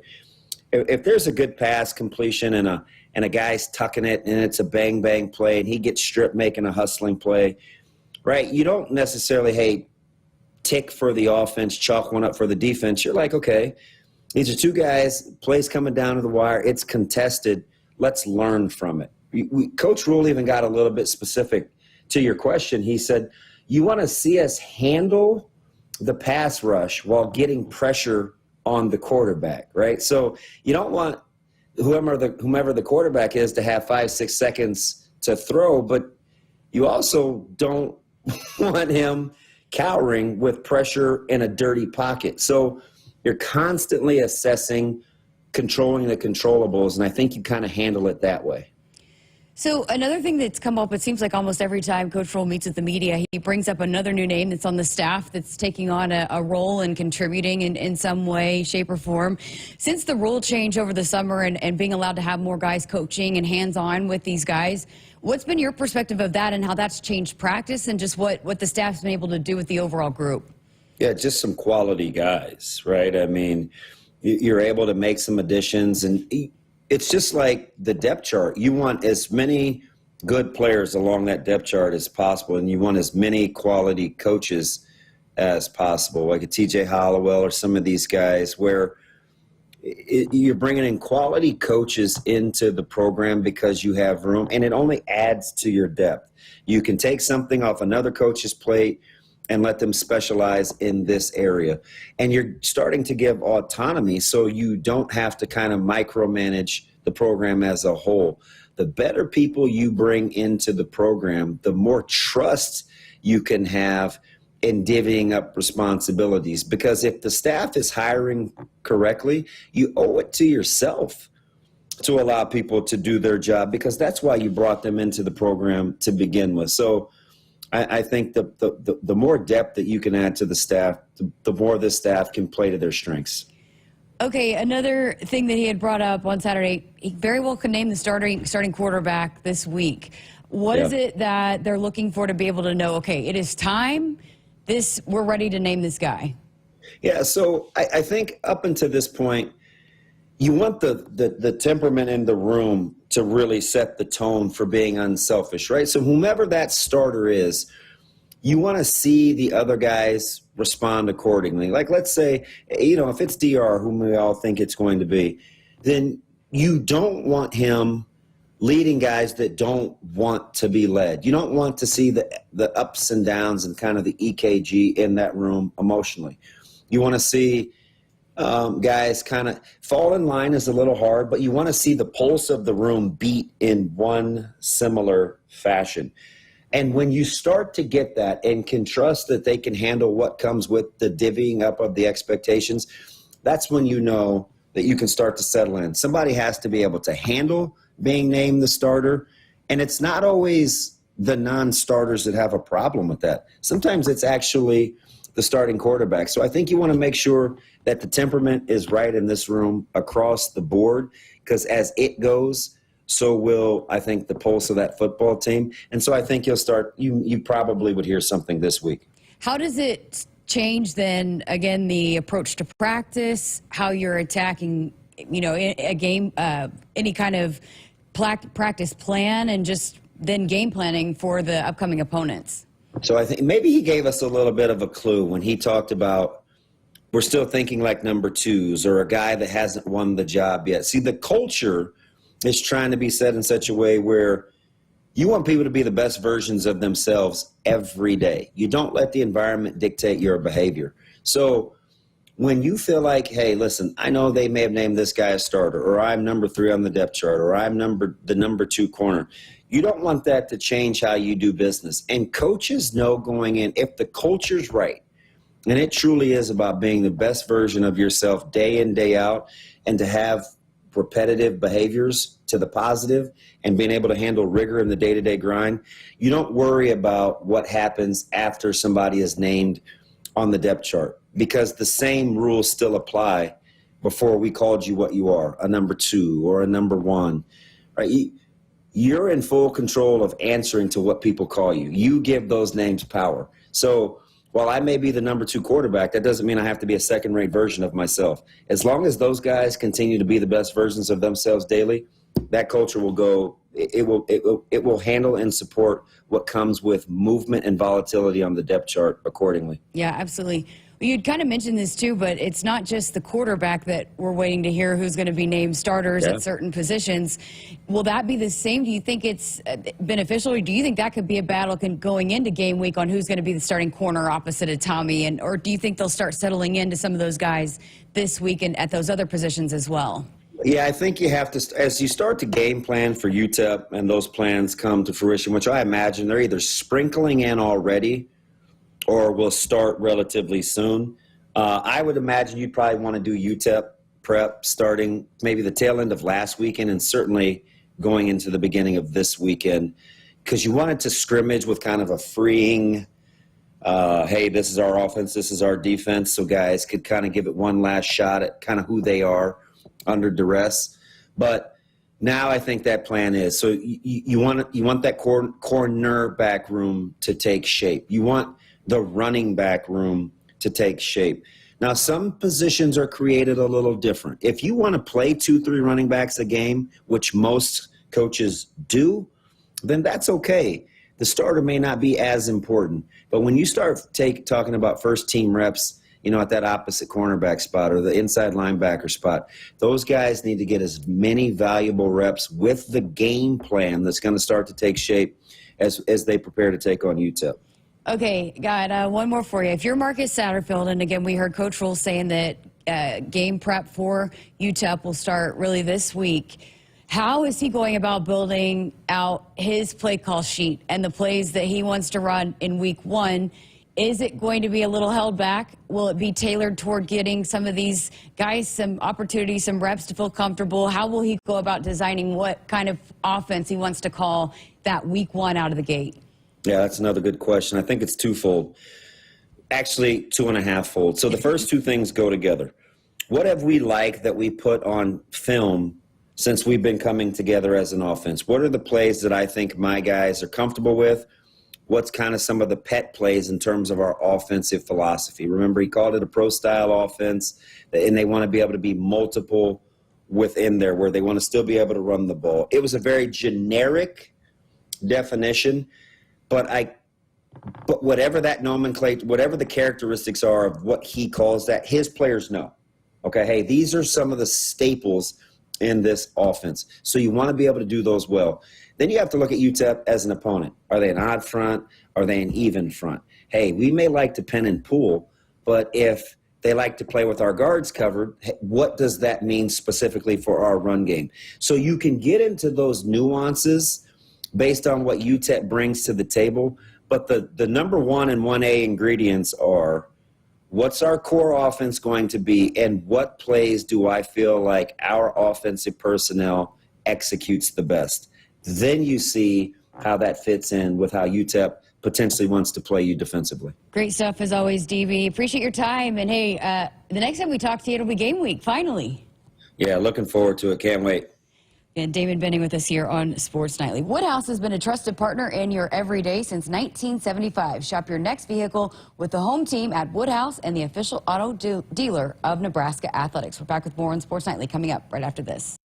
Here in Nebraska, we love our teachers. Blue Cross and Blue Shield of Nebraska is teaming up with Husker Athletics to recognize teachers who help students live their best and healthiest lives. Visit huskers.com/touchdown for teachers today to tell us about your favorite Nebraska educator. Winning teachers get a school day visit from Herbie Husker and a VIP experience at the 2025 Husker football spring game, thanks to their biggest fans at Blue Cross and Blue Shield of Nebraska. Head to huskers.com/touchdown for teachers today. It's time for another round of Nebraska Farm Facts. If there's one thing Nebraska's known for, it's our beef. And Nebraska soybeans feed a lot of them, and even more pigs and chickens. Farmers and ranchers raise livestock and poultry to provide nutritious, affordable protein for all ages to help build muscle and maintain energy for a healthy lifestyle. Keep that in mind as you prepare all that tasty meat on your tailgate grill. This message is brought to you by Nebraska soybean farmers, growing opportunity from the ground up. Hit us up on the text line. Text 402-413-2400 with your Husker thoughts. Hi, this is Rex Burkhead, and I'm asking you to donate to the Team Jack Foundation to support childhood brain cancer research. Your contribution fuels the discovery of new treatments, enhancing children's lives and improving survival rates. Childhood brain cancer is a serious issue in Nebraska, where we rank number 7th nationally in incident rates. Every dollar brings us closer to a cure and a brighter future for these brave kids. Make a difference today by visiting teamjackfoundation.org to donate. Go Big Red. Dear Truckin' Awesome. Want more horsepower in the stable? The Tundra iForce Max is the most powerful Tundra ever. With its electrifying twin-turbo V6, you got everything you need. Saddle up the Tacoma TRD Pro. Its segment-first performance seats are designed to smooth out the shocks when the ride gets bumpy. The Toyota 4Runner is part mean streak, part wild side, and an all-around icon. Check out that signature power rear window, will ya? Yes, sir, Toyota trucks. Find yours at toyota.com. Toyota, let's go places. See your Omaha Metro and Lincoln Toyota dealers. Corwin Toyota of Bellevue, Village Point Toyota of Omaha, Baxter Toyota of La Vista, or Baxter Toyota of Lincoln. Here in Nebraska, we love our teachers. Blue Cross and Blue Shield of Nebraska is teaming up with Husker Athletics to recognize teachers who help students live their best and healthiest lives. Visit huskers.com/touchdown for teachers today to tell us about your favorite Nebraska educator. Winning teachers get a school day visit from Herbie Husker and a VIP experience at the 2025 Husker football spring game. Thanks to their biggest fans at Blue Cross and Blue Shield of Nebraska. Head to huskers.com/touchdown for teachers today. Nebraskans are choosing chiropractic for better health. Why chiropractic? Because it's safe, drug-free, and a cost-effective treatment option for back and joint pain. Plus, all generations can benefit from natural chiropractic care. Choose chiropractic first for pain relief or to improve your mobility, athletic performance, or overall wellness. Make chiropractic your first choice for better health and find a chiropractic physician near you at nebraska-chiropractic.org. Get your life back with chiropractic. You expect your home to protect everything you love, but you don't expect the ways water is breaking down your basement and damaging your home. Mold, cracks, and of course visible water are just a few signs your basement is compromised. But there's one way to get answers to all your concerns. A free home inspection from Groundworks. We put water back in its place. Get your free inspection at groundworks.com. License number C142293. We're back, Sports Nightly, here on a Tuesday night. Thanks to Damon Benning for spending some time with us here on the program tonight. Always good to get DB's insights into things. Greg Sharpe, Jessica Coody with you here for the final few minutes of the program tonight. I guess I scared some people with my breaking news at the top of the hour. Jeremy in Texas, I thought Greg was about to drop breaking news about our quarterback QB1. My stomach dropped. Carla said, man, it's great. I don't need ET. We can get it all. Hollywood entertainment and sports news from Sports Nightly. You're also a heck of a weather guy, too. Like, you can do entertainment, sports, weather, whatever you need. Greg can get it done. We got it all right here. Crypto King said he needed a few minutes to digest the J-Lo news. So, yeah, sorry to shake people up with that breaking news at the top of the hour here today. I had no idea. I hadn't seen that. I had no idea where you were going with that. So you caught me off guard as well. That's what we try to do here on the cutting edge. I figured it was something silly, but I just had no idea where you were going with that. Now, why would you think it was silly? I figured out a little bit your tones. Yeah. You know, doing this with you for 3 years, I feel like I kind of know when you're coming at us with something serious and when it's a little goofy. Yeah, try to shake everybody up to start the hours. Tim in Minnesota on our text line, I said, I believe the first time we saw that deep shot opportunity was against Northwestern. It was Malachi that made that catch, but then it was Jaylen, he said, the rest of the season, including that one that Jess referred to at the Purdue game. So they found something, you're right, that they could really push the ball down the field, and they got guys who can outrun people, and Malachi is certainly not slow. Jaylen, we know, is fast, and I think Ja'Cory Barney is going to be another one of those guys that can beat the defense deep down the field. Well, you know, the do your homework, his celebration, I thought it was signing checks, but it's do your homework. And they literally saw something and drew up that play that Jaylen scored on, and that's what everybody was doing, do your homework, because they found something that they could scheme around with Jaylen Lloyd in that game specifically, which ended up opening up a lot of things for him. But, yeah, I think, you know, when you've got great offensive minds like we do on this staff, I mean, once you start diving into the defense, you have different weapons and different tools you can scheme around, you find, okay, this personnel will be something that we can attack this defense with this play call. You know, Lincoln Riley was really good at that when, you know, I worked with him at Oklahoma, and just the different wrinkles that he was able to find against certain defenses. And it might be a different guy. Like, there was one time the fullback got in on this crazy play that they saw that they could take advantage of. But, you know, that's what the great offensive minds do. And I think now that you got a quarterback that, you know, quarterbacks that can get the ball to these guys, and then you have so many different talented guys that you can scheme around, that you're going to be able to look at certain defenses and say, okay, I think we could probably take advantage of this guy in this situation, and you know, you could really get crazy with it. But yeah, I think with the personnel that they have, and I cannot tell you how many different guys on the offensive side of the ball that I've interviewed throughout fall camp, and their eyes just light up about talking about this offense and the potential of this offense. So you got to do it on Saturdays, but I think for what they've been able to do throughout fall camp, I think these guys are pretty excited about the potential of what this offense is going to be able to do. Yeah, tomorrow night, our first football show, Matt Rural in studio for an hour number one of the program tomorrow night. And then also tomorrow, we're going to play a little bit of Jessica's, she started this week, the podcast, The Dig. She sat down with Jaylen Reyes, Husker assistant volleyball coach. We'll have a little bit of that for you tomorrow night on the program as well. And then John Cook here on Thursday night, hour one, for his first radio show of the year. They're just a couple of days away from having the red-white scrimmage at the Devaney Center. That will be Saturday night. We will have that for you here on the HRN. All right, phone lines, text lines open for you, 402-413-2400. We're back to wrap up tonight's show next. eBay Motors is here for the ride. Go ahead, feel your engine. Admire that perfectly installed exhaust. Your vehicle's moving along this freeway like it was made from fresh installs and a whole lot of love. With eBay Motors, you get over 122 million parts to keep it running. And with eBay Guaranteed Fit, they'll be the perfect fit every time. Plus, at these prices, well, we're burning rubber, not cash. Keep your ride or die alive at ebaymotors.com. Eligible items only. Exclusions apply. Husker fans, the 2024 Nebraska football season is right around the corner, and we need your support in Memorial Stadium this fall. You can now purchase a Husker football 3-game mini plan for only $170. This plan includes tickets to UTEP or Northern Iowa, plus Illinois or Rutgers, and either UCLA or Wisconsin. Tickets are only available while supplies last. To purchase your Husker football 3-game mini plan today, or for more information, visit huskers.com/tickets. Go Big Red. Hit us up on the text line. Text 402-413-2400 with your Husker thoughts.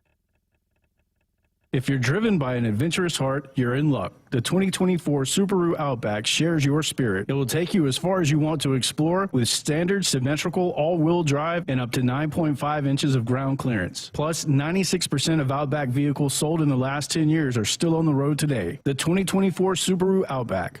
Go where love takes you. Longevity based on Experian automotive vehicles in operations versus total new registrations for model years 2023 to 2022 as of December 2022. Here in Nebraska, we love our teachers. Blue Cross and Blue Shield of Nebraska is teaming up with Husker Athletics to recognize teachers who help students live their best and healthiest lives. Visit huskers.com/touchdown for teachers today to tell us about your favorite Nebraska educator. Winning teachers get a school day visit from Herbie Husker and a VIP experience at the 2025 Husker Football Spring Game, thanks to their biggest fans at Blue Cross and Blue Shield of Nebraska. Head to huskers.com/touchdown for teachers today. Our Huskers Radio Network Broadcast Center, sponsored by Akrs. They're the Midwest's premier John Deere dealer, supplying the equipment and service to advance agriculture and much more. Akrs, solutions for every field. Greg Sharpe, Jessica Coody, back with you tonight here on a Tuesday night. Again, coaches shows, football tomorrow, volleyball Thursday, Troy Dannon, first AD show on Monday, as we're rolling into this thing, and I cannot wait. Jess has talked about it the last couple nights. So tired of the talking season. I want that to be done. I want games happening. We're pretty close for that all to be kicking in and getting going, so looking forward to that as well. Maybe, I don't know anything, but maybe the coach will tell us tomorrow night who the starting quarterback is. Yeah. Again, I know nothing, Jess, but maybe. Let's put it out there. Let's send those vibes out there. How about we break the news on Sports Nightly? I'm sending my vibes right now. Trying to get through there. I mean, it sounded like he was he had said that probably this week would be it. So, but, it probably would take making sure that the practices go as planned and what you need to see out of those practices. So maybe if practice goes well tomorrow, they see what they need to see, maybe. If not, I think his next availability is Friday, right? Right. So what do you put? 80% that is Dylan? 90% that is Dylan? I think it's pretty high. Yeah, I think it's pretty high. I mean, it's just even though it's definitely a competition and there's a lot of belief in all three of those guys, and that's what we've heard it said by Coach Thomas, by Coach Rule, that they feel like they've got 3 quarterbacks that they can go win games with. It just seems to be that whenever I'm chatting with players, even if I don't ask specifically about Dylan, 15 comes up. And you know, I think he's probably separated himself a little bit. And, you know, I would assume, I don't know, I was not out at the scrimmage. I have no clue. I am not trying to say anything here, but I just know how both he and Danny are. And given that maybe if they did make some mistakes in scrimmage 1, I just know that there's no doubt in my mind that both of them would improve on those and be better the second time around in scrimmage last week. So if that were the case, which I assume that it was, probably gave you a little bit more confidence if, you know, he fixed some of the mistakes you saw in scrimmage number 1. But I feel like just with the conversations with players that I've had, it just seems like 15 comes up an awful lot and unsolicited. And so, yeah, I just pretty sure he's the guy. It's just a matter of getting that official word. Yeah, I think you're right. John Cook's presser yesterday, he got asked Jess about who's the most improved player on the team, and he did not hesitate. Maisie Bosinger. He said she's 1 or 2 every practice in passing. He goes, she's a great server. He launched out of that really quick. Maisie, I know, is really popular on the team. She's not probably one of the more highly skilled players on the team, but I think she gets every ounce out of her ability. So that was kind of interesting to hear John Cook make that comment last night. You know, Jalen Reyes brought her up today as well. And, hey, they have said, Coach Cook has said, and we heard Lauren Cook-West say it the other day, that it doesn't matter what the depth chart looks like. If you can serve and you can pass, they're going to find a role for you. And so if Maisie's one of those players that can be a serve specialist or get there in the back row, be someone that can pass, yeah, they're going to find a role. But I think, you know, again, just going back to, I've asked Lauren Cook-West that question, and then I asked Jalen today about just the competition and the overall depth. And Jalen said it's about as competitive and deep of a roster that since he's been here, and Lauren said the same thing, that for quite some time. So I think they're still probably going to wait till Saturday to figure out how things are going to look to kick things off on Tuesday against Kentucky. I still think that they're having some deep battles and still probably are not sure how the lineup's going to look going into the season opener. It's only going to make them better, no doubt. And that depth is pushing everybody in practice day in and day out over the Devaney Center. Again, Coach Cook Thursday night, Coach Rural tomorrow night. Cannot wait for the head coach to be in studio for an hour with us tomorrow night here on the program. All right, that's going to put a wrap on our Tuesday night show. Thanks, everybody. What a good show. A lot of great comments back and forth. Crypto King is willing to put big dollars that it's Dylan Raiola as the starting quarterback when the announcement comes out. We'll see. Crypto, you're probably onto something there. So we'll see if it happens tomorrow or maybe tomorrow night here on the program. As always, Camden did a bang-up job with us tonight here on the program. We're getting some more help around him. Some of the other students are arriving back on campus, like Henry and David, and Jake was in last night, did the ticker. Good to get all the kids back in the house. Jess, it's good to see all those guys. Yes, we're getting them all back. So love that. Love the new faces. And I know we got a new hire that you're pretty pumped about. We're all pretty pumped about, but don't want to spoil it if you want to introduce him at some point. But all the interns, we got a good group. I'm excited for us to all come together for another football season. We sure do. Great show tonight. Camden, thank you. All of you. We'll talk tomorrow night with the head football coach, Hour 1. Good night.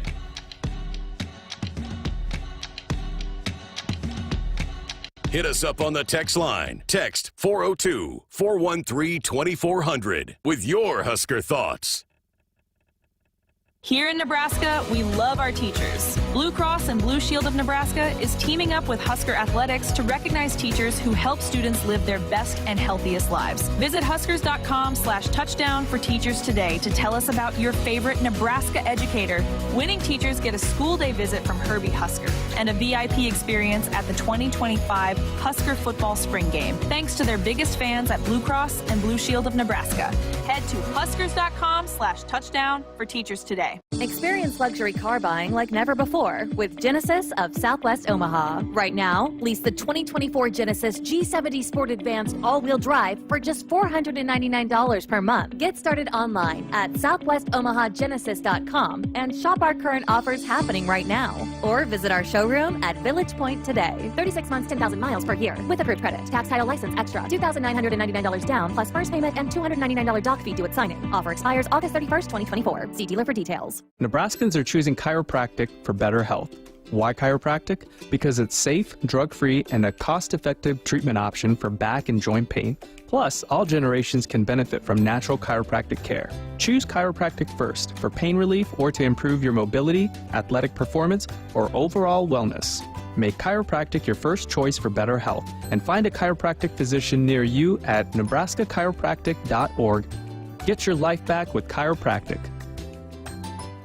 It's the Make It Ford Summer Sales Event at your Midwest Ford dealers. Get 0% financing or up to $4,250 bonus cash on F-150. Amazing offers and a great selection of the best-selling trucks in America for 47 years. Ford F-Series. These are the deals you've been waiting for, so don't wait. Make it Ford. Make it yours. Make it now. Get 0% financing for 36 months or up to